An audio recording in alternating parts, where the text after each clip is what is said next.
حضور اگلا سوال جناب بصیر افریدی صاحب جو ومبلڈن سے تشریف لائے ہیں ان کا ہے، وہ مائکرو بایولوجسٹ ہیں اور ریسرچ پہ ہیں۔ بصیر صاحب۔ حضور اور محفل شرکت، السلام علیکم۔ وعلیکم۔ میں 2 سوال لے کر آیا ہوں، ایک سائنس سے متعلق اور ایک جماعت سے متعلق۔ شوق فرمائیے۔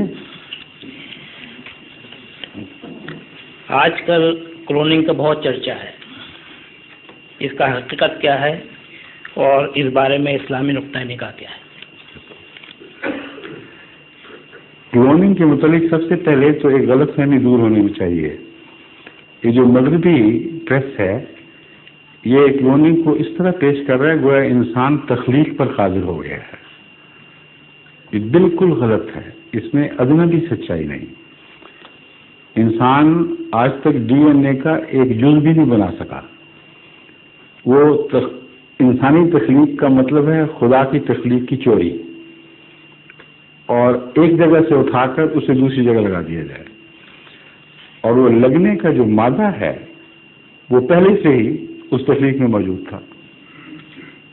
اور یہ جو پہلو ہے اسی کا کلوننگ سے بھی تعلق ہے۔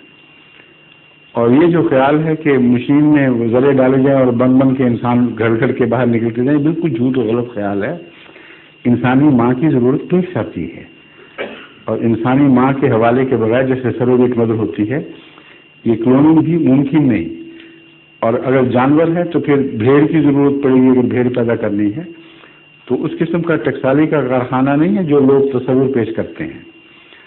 یہ تو اس کی نوعیت کا تعلق جہاں تک ہے، انسان بنا کچھ نہیں سکا، انسان نے تخلیق کے معاملے میں دخل اندازی شروع کی ہے تخلیق کے راز پڑھ کر۔ اس کے متعلق قرآن کریم نے ایک واضح وارننگ دی تھی۔ جتنی بھی قرآنی پیشگوئیاں ہیں ان سب میں ایک تعریف کا سا رنگ ہے کہ دیکھو انسان یہ بھی ایجاد کرے گا، وہ بھی کرے گا، یعنی اللہ تعالیٰ کی ہدایت کے مطابق۔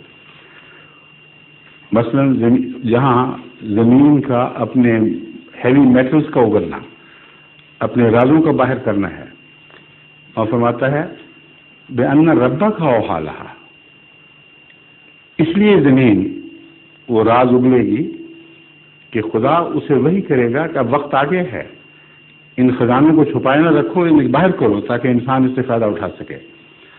لیکن جہاں تخلیق میں دخل اندازی کی پیشگوئی ہے وہاں اسے شیطان کی طرف منسوب فرمایا شیطان میرے بندوں کے دل میں وسوسے ڈالے گا اور انہیں کہے گا کہ تم تخلیق میں تبدیلی کرو،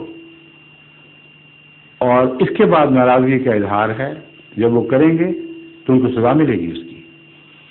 چنانچہ کلوننگ ہو یا جینیٹک انجینئرنگ ہو، ان دونوں کا ذکر قرآن کریم میں بڑی وضاحت سے پہلے سے موجود ہے، اور اس تنبیہ کے ساتھ ہے کہ تم یہ نہ سمجھنا کہ تم سزا سے بچ جاؤ گے۔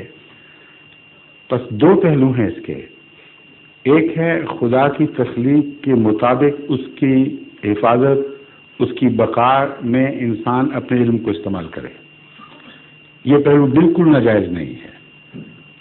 مثلا ٹیسٹ ٹیوب بیبی ہے، اگر باپ کا سپرم ہے، ماں کا اووم ہے، تو اس کو بچہ بنانے میں مدد دینا یہ شادی کا مقصد ہے، انسانی تخلیق کے مقاصد میں داخل ہے۔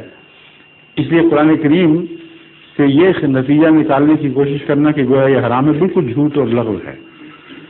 اللہ تعالیٰ کی تخلیق کی تائید میں اسی کے رازوں کو سمجھ کر استعمال کرنا کسی پہلو سے بھی گناہ نہیں ہے، مگر جہاں آپ سروگیٹ مدر لے آئیں گے بیچ میں جو بیوی نہیں ہے، تو گویا بغیر شادی کے جس کو آپ کہتے ہیں ناجائز بچہ، وہ آپ نے دے دیا، اس کا ذریعہ نارمل اختیار کرنے کی بجائے پیچھے سے لا کر دوسرا کام پکڑا گیا ہے، اور حقیقت وہی رہے گی کہ جس کا بیٹا ہے اس کا جس ماں سے ہونا چاہیے تھا اس ماں سے نہیں ہے، گویا ماں کا سوتیلا بیٹا بن گیا۔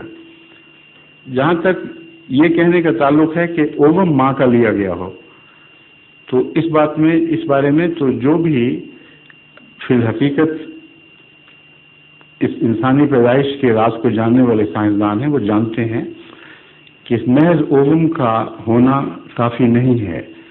9 مہینے جو بچہ ماں سے خون لیتا ہے اس سے مختلف کیریکٹرز لیتا ہے، بہت سی ایسی صلاحیتیں حاصل کرتا ہے جو اوریجنل اووم کی وجہ سے نہیں ملتی اس کو. اس لیے یہ کہنا غلط ہے کہ وہ خالصتاً پہلی ماں ہی کا بچہ ہے. وہ یقیناً ایک عجوبہ روزگار سی چیز بن جائے گی. کچھ اس نے حصہ ماں سے لیا ہے اور باقی کسی ایسی ماں سے جو ماں بننے کا حق نہیں رکھتی کیونکہ رشتہ زوجیت میں نہیں پروئی گئی. تو یہ وہ ہے کلون کے ذریعے کریں یا کسی اور سے ذریعے سے کریں. قرآن کریم نے اس کے اصول بیان فرما دیے اور بڑی وضاحت سے تنبیہ بھی فرما دی. اور نتائج ہم دیکھ رہے ہیں امریکہ میں جو تجربے ہو رہے ہیں تخلیق بدلنے کے، جن کے اس کے خلاف خدا تعالیٰ نے بہت زبردست تنبیہ کی ہے. اس کے ذریعے سے بعض ایسے نئے جانور وجود میں آ گئے جو سائنس کے حساب سے نہیں بننے چاہیے تھے. مثلا ایک جین کو ایک بیکٹیریا سے لیا اور ایک چوہے کے کروموسومز کو لیا اور اس کے جین اور اس کی وہ جو کیا کہتے ہیں کروموسوم بھی ہیں جن میں جین فٹ ہوتی ہے، ان میں کہیں فٹ کیا اس کو.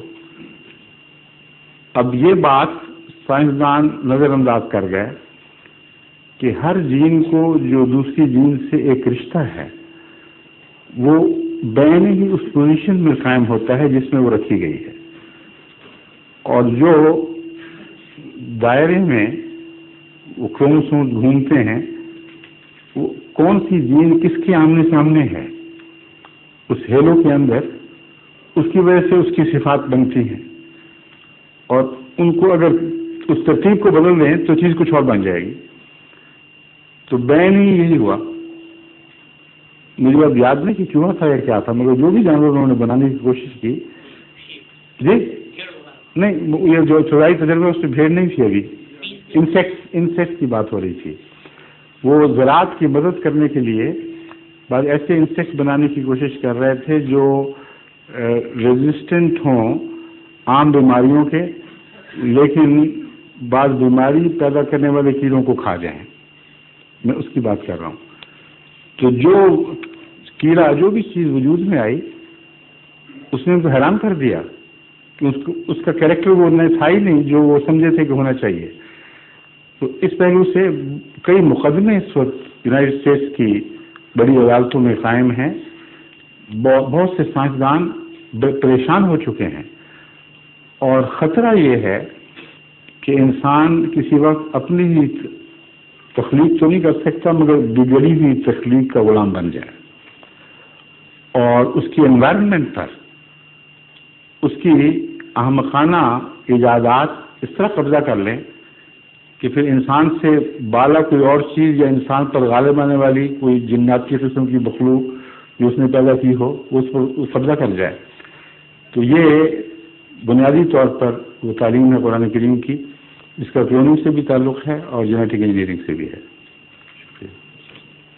ظہور مہدی آخر زمان